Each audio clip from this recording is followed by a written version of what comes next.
Your Excellency, my dear friend Kashim Shettima, የተከበሩ የጠቅላይ ፍርድ ቤት ፕሬዝዳንት አቶ ቴዎድሮስ ምህረት፣ የተከበሩ የፓርቲያችን ምክትል ፕሬዝዳንት አቶ አደን ፋራህ፣ የተከበራችሁ የክልል ርዕሳነ መስተዳድሮች፣ ሚኒስትሮች፣ ከሁሉ በላይ የኢትዮጵያ የዘውትር ጠባቂዎች፣ የጦር ጀነራል መኮንኖች፣ ፊልድ ማርሻል ብርሃኑ ጁላ፣ አምባሳደሮች፣ በዚህ ስፍራ ታላቁን ስራ ከኛ ጋር ልታከብሩ የተገኛችሁ እንግዶች በሙሉ እንኳን ደስ ያላችሁ፣ እንኳን ደስ ያለን። እንጀምራለን፣ እንጨርሳለን፣ እንጀምራለን፣ እናስተምራለን፣ እንጀምራለን፣ እናንሰራራለን። ይህ ኢትዮጵያዊነት ነው።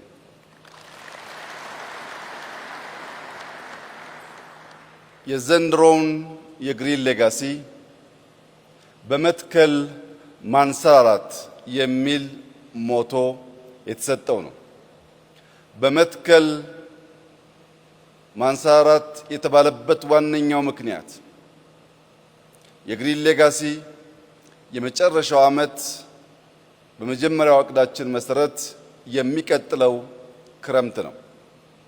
በሚቀጥለው ክረምት የግሪን ሌጋሲን ሙሉ በሙሉ ካሳካን በኋላ ኢትዮጵያ ለመጀመሪያ ጊዜ ከየትኛውም ሀገር ስንዴ በእርዳታ የማትወስድ መሆኑን ለዓለም እናበስራለን። ላለፉት ጥቂት አስርተ ዓመታት የሚያበላውን የሚያምረውን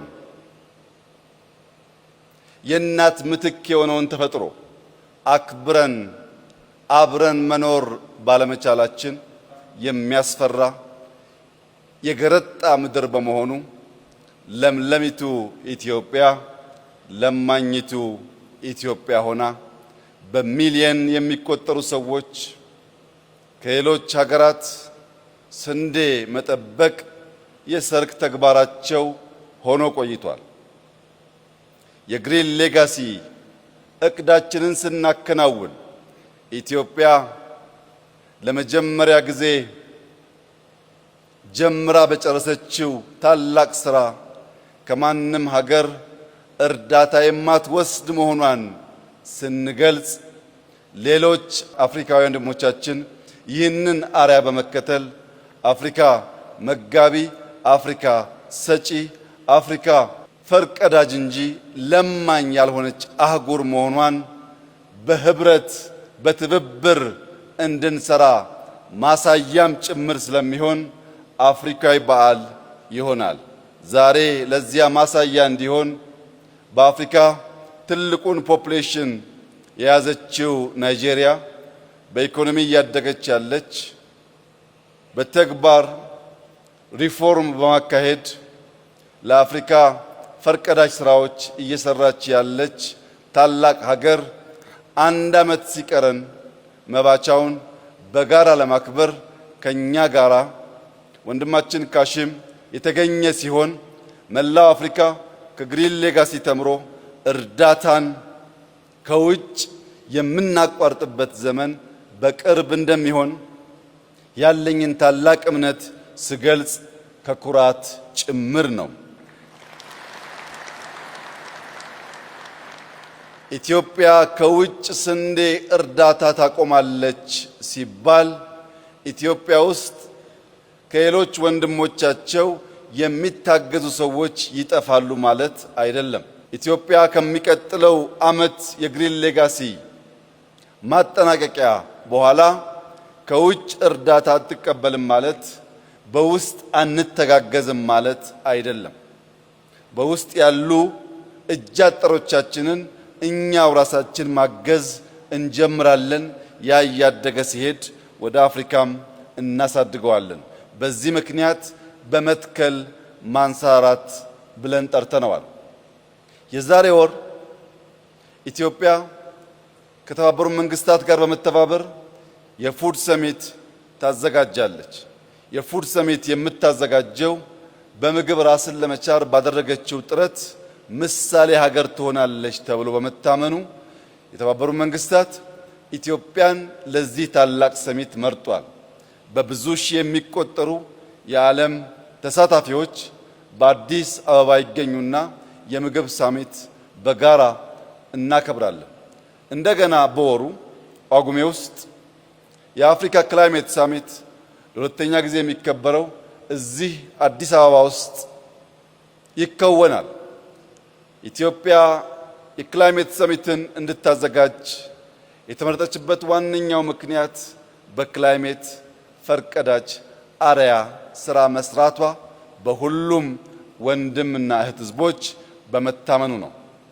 ታዲያ እርዳታን ካቋረጥን ለዓለም የምግብ ሰሚት አርአያ በመሆን ሰሚት ማዘጋጀት ከጀመር ለክላይሜት ሰሚት አክቲቪዝም ብቻ ሳይሆን አክሽን ያስፈልጋል። እንደ ኢትዮጵያ እየተከል ክላይሜታችንን እናክም የሚል እሳቤ ዓለም አምኖ ወደኛ ከመጣ ማንሰራራት ከዚህ ወዲያ ከየት ሊመጣ ይችላል? ግሪን ሌጋሲ እጅግ ዘርፈ ብዙ ትሩፋቶች ያስገኘና ያሉት ስራ ነው። በአፍሪካ በጣት የሚቆጠሩ ትላልቅ ስራዎች ተሰርተው ከሆነ ከነዚያ መካከል አንዱ የግሪን ሌጋሲ ነው። የግሪን ሌጋሲ ታላቅ ስራ የሚያደርጉት ሶስት መሰረታዊ ጉዳዮች አሉ።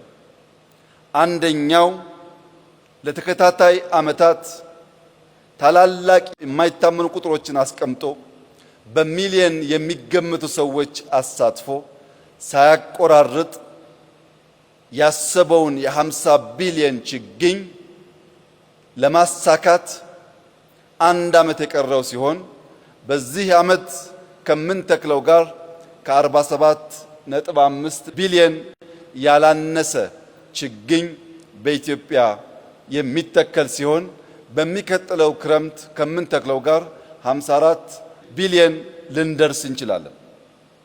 54 ቢሊየን ስንደርስ 3 እና 4 ቢሊየን ካተካከል ምክንያት ምናልባት የተበላሸ ቢሆን ያሰብነውን 50 ቢሊየን በተሟላ መንገድ የሚያሳካ ሁነኛ ትልቅ ጅማሮና አርአያነት ያለው ፍጻሜ ይሆናል። ይህ ሲባል ከዚህ ቀደም ለመትከል የሞከሩ ሀገራት፣ ቡድኖች አልነበሩም ማለት አይደለም። ከዚህ ቀደም በሀገራችንም በውጭም መሰል ሙከራዎች ነበሩ። እነዚያ ሙከራዎች ግን ዶሮ በጋን ነበሩ። ካለብን ትልቅ ችግር አንጻር እዚህ ግባ የሚባል ችግር የፈቱ አልነበሩም። ይሄኛው በምግብ ራሳችን ለመቻልና የምግብ ሉዓላዊነትን ለማረጋገጥ በእጅጉ መሰረት የጣለ ነው።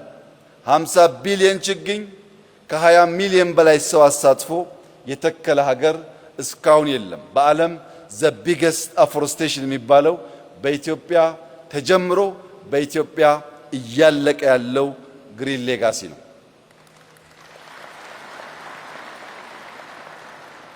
ዓለም ከአዳራሽ ከስብሰባ ወጥቶ አፈር ጭቃ ነክቶ ተክሎ መቀየር የሚገባው ይህ ተግባር ባለመቀየሩ አክሽን ያስፈልጋል። ሰርተን በማሰራት አፍሪካ ውስጥ ያለውን አንደኛውን ስብራት መመለስ አለብን ስንል ሬኮግናይዝ ለማድረግ ጊዜ የወሰደባቸው ቢሆንም አሁን ዓለም የኢትዮጵያን ግሪን ሌጋሲ አርአያ አድርገን ክላይሜት ሰሚት በኢትዮጵያ አዘጋጅተን በመላው አፍሪካ እንዲሁም በሌላው ዓለም ይህንን መሰል የተግባር እንቅስቃሴ እንጀምር ያለበት ዘመን ላይ ስለደረስን በዚህ ጉዳይ ያመናችሁ፣ የተሳተፋችሁ፣ እጃችሁ ጭቃ የነካ የተከላችሁ፣ የተንከባከባችሁ ኢትዮጵያውያን፣ በኢትዮጵያ የምትገኙ ዲፕሎማቶች፣ ይህንን መልካም ህልም የደገፋችሁ የየትኛውም ሀገር ዜጎች በሙሉ እንኳን ደስ ያላችሁ፣ እንኳን ደስ ያለን እላችሁ እወዳለሁ። የኛን ግሪን ሌጋሲ ከሁሉ የገዘፈ ያደረገው 50 ቢሊዮን ችግኝ መትከላችን ብቻ ሳይሆን በሚሊዮን የሚቆጠር ሕዝብ በገዛ ፈቃዱ ሕፃን አዛውንት ሳይል በክረምት በዝናብ ውስጥ የተራቆቱ ተራሮች ለማልበስ ከፍተኛ ጥረት ያደረገ ሕዝብና ሀገር በመሆኑም ጭምር ነው። መልክዓ ምድራችን ቀደም ሲል እንዳያችሁት የተራቆቱ የገረጡ የሚያስፈሩ ተራሮች ለብሰው አምረው ተውበው ማንም ሰው በቀላሉ የግሪን ሌጋሲን ኢፌክት ማየት እንዲችል ያስቻሉ በመሆናቸውም ጭምር ነው። እዚህ ጋር አንድ ሊሰመርበት የሚገባ አብይ ጉዳይ ቢኖር ለሁሉም ስራዎቻችን መደመር ያለው ፓወር ነው። ስንደመር ያለን ጉልበት፣ ስንደመር የሚሰማው ድምፅና የሚፈጠረው ኢፌክት ከፍተኛ መሆኑን ያሳያል። ባለፉት ዓመታት ከ20 ሚሊዮን በላይ ኢትዮጵያውያን ተሰናስለው ለዚህ ህልም ባይተጉ ኖሮ 5 ወይም 10 ሚሊዮን ቢሆኑ ቁጥሩ 50 ቢሊዮን መድረስ አይችልም። 50 የደረስነው ቢሊየንስ ኢንቨስት አድርገን ሳይሆን ቢሊየን ቅልቦችን ደምረን ነውና የመደመር ጉልበት በችግኝ ጣቢያዎች ቦታ በሚያዘጋጁ የኤክስቴንሽን ሙያተኞች ቀድመው ቆፍረው መሬት በሚያሰናዱ ኢትዮጵያውያን ከነገ ጀምሮ ባለፉት ዓመታት እንዳደረግነው ሳይታክቱ 30፣ 40፣ 50፣ 100 ችግኝ በመትከል ይህንን ህልም እውን በማድረግ የማይተካ ሚና የተጫወቱ ሰዎች ድምር ውጤት ነው። በዚህም የአፈር መሸርሸር ቀንሷል ሲባል የኢትዮጵያ እንደ ሀገር ኤግዚስት ማድረግ ተስፋ አለው ማለት ነው። አፈር የሌለውና የማያበቅል የማያለማ የማያበላ ሀገር መሆን አይችልም። ዜጎቹ እየጣሉት ስለሚሄዱ ኢትዮጵያውያን ነቅተን አፈራችንን ከመሸርሸር መታደግ ባንችል በነበረው ሁናቴ ብንቀጥል በርካታ ዜጎቻችንን መቀለብ ስለማንችል ዜጎቻችን ለመሰደድ ይገደዳሉ። ኢትዮጵያም ሰው አልቦ ምድር ትሆናለች። ያ እንዳይሆንና የለማች ተስፋይቱ ምድር ሰዎች የሚሸሿት ሳይሆን የሚመጡባት እንድትሆን የሚያስችል ታላቁ ሥራ በተፈጥሮ የተሰጠንን አፈር ከመጠበቅ ይጀምራልና የአፈር መሸርሸር መቀነስ፣ የደን ሽፋን ማደግ፣ የደን መራቆት ምጣኔ መቀነስ፣ የዝናብ መጠን ማደግ፣ የምግብ ማምረት አቅማችን መሻሻል፣ በቡና በሻይ በፍሩት የመጣው ተደምሮ በአፍሪካ ታላቁ ፕራክቲካሊ ለውጥ ያመጣ ስራ ተደርጎ ሊወሰድ ይችላል። ይህንን ታላቅ ስራ የኢትዮጵያ መንግስትና የኢትዮጵያ ሕዝብ እንደ አንድ ሰው ተቀናጅተው ለዓለም አስተማሪ ተግባር ስለፈጸሙ በድጋሚ ለሕዝባችን ላደመጠው፣ ለሰማው፣ ለተጋውና ለዓለም አርያ ለሆነው ሕዝባችን ከፍተኛ ምስጋና እንዳቀርብ ይፈቀድልኝ። ሁለተኛው ቁልፍ ጉዳይ ለሀገራዊ ማንሰራራት መሰረት የሚጥል ተግባር መሆኑ ነው። ሀገራዊ ማንሰራራት ከኢኮኖሚክ መሻሻል ውጪ ሊታሰብ አይችልም። ኢኮኖሚያችን በብዙ መስክ የሚገለጥ ቢሆንም ከዚህ ከግሪን ሌጋሲ ጋር በሚያያዝ በጥቂት ማሳያዎች ለመግለጽ፣ አንደኛ በቱሪዝም ሰው ከሀገሩ ትኬት ቆርጦ ወደኛ የሚመጣው ውብ መልክዓ ምድር ለማየት ነው። ውብ መልክዓ ምድር ባልተተከለ ባልተጠበቀ ሀገር ውስጥ ሊኖር አይችልም። ሁለተኛው የአየር ንብረት ነው። በዚህ ወር፣ በሚቀጥለው ወር፣ ከዚያም በሚቀጥለው ወር ከኢትዮጵያ 2 ሰዓት 3 ሰዓት ፍላይት ራቅ ብትሉ አብዛኛው የዓለማችን ክፍል ወበቁ አያስቀምጥም። ማንም ሰው በዚያ ክላይሜት ውስጥ የራሱን ገንዘብ አውጥቶ ለመሄድ እምብዛም አይፈቅድም።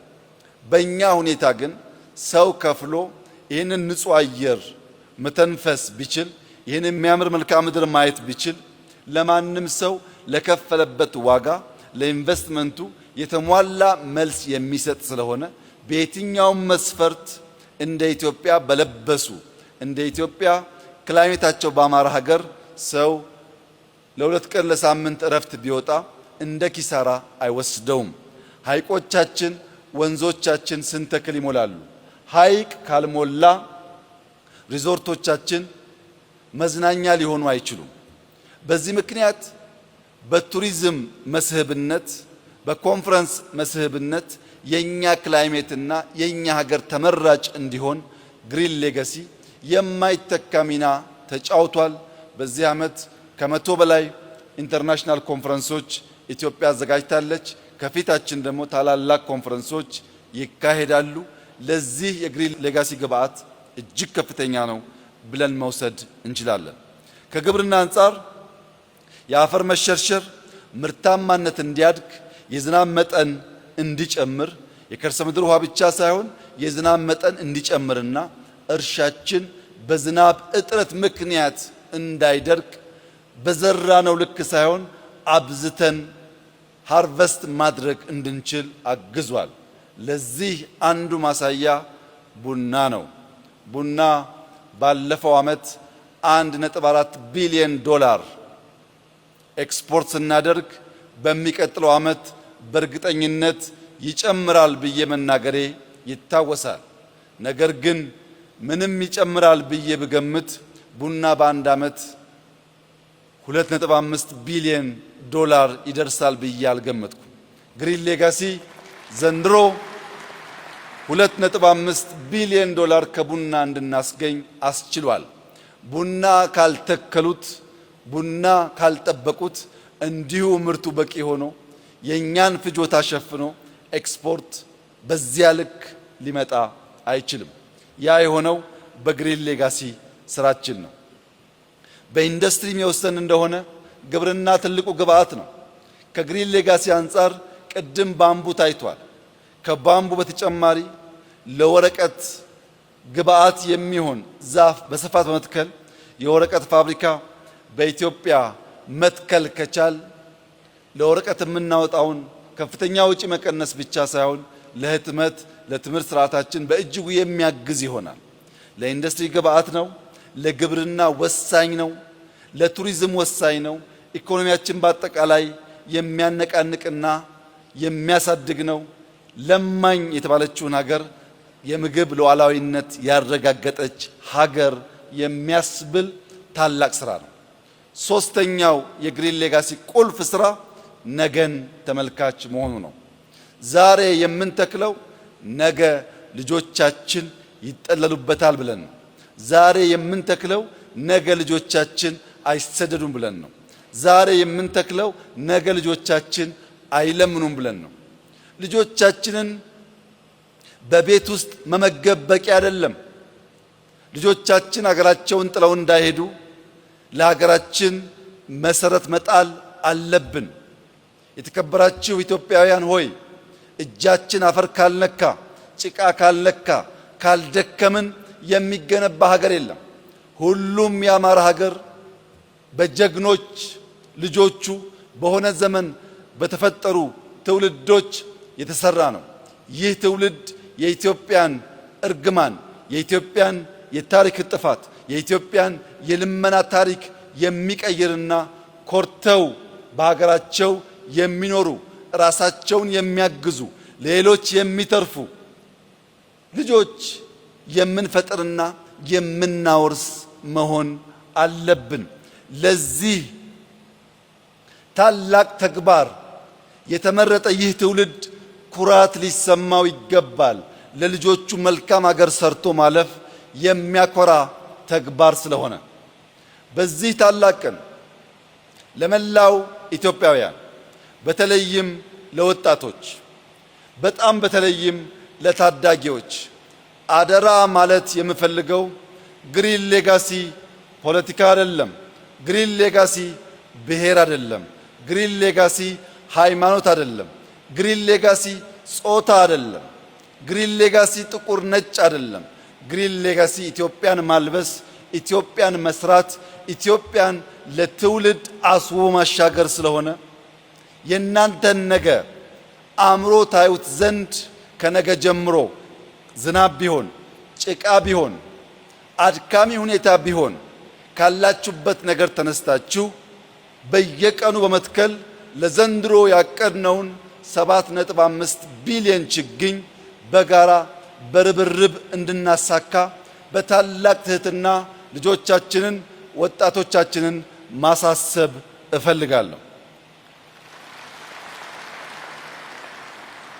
በየትኛውም የፖለቲካ መስክ ያለን ኢትዮጵያውያን ዲፕሎማቶች፣ ሴቶች፣ ወጣቶች፣ አዛውንቶች፣ የሀገር መከላከያ፣ የፖሊስ ሰራዊት አባላት ግሪን ሌጋሲ ሁላችንን ስለሚመለከት ከነገ ጀምሮ በአካባቢያችን ከሰፈራችን ራቅ ብለን ከህዝባችን ጋር በመቀላቀል ጠዋት ከማታ በየቀኑ በመትከል ኢትዮጵያ ማንሰራራት መጀመሯን መጀመሪያ እኛ እናምናለን፣ ቀጥለን ለዓለም እናሳያለን። ኢትዮጵያ ታንሰራራለች። ልጆቻችን አይለምኑም። ብልጽግናችን ይቀጥላል። መደማመጣችን ይቀጥላል። በመደመር የተለወጠች ኢትዮጵያን ለልጆቻችን እናስረክባለን። ይህ ቃል እንደ ግሪን ሌጋሲ ይፈጸማል። ይህ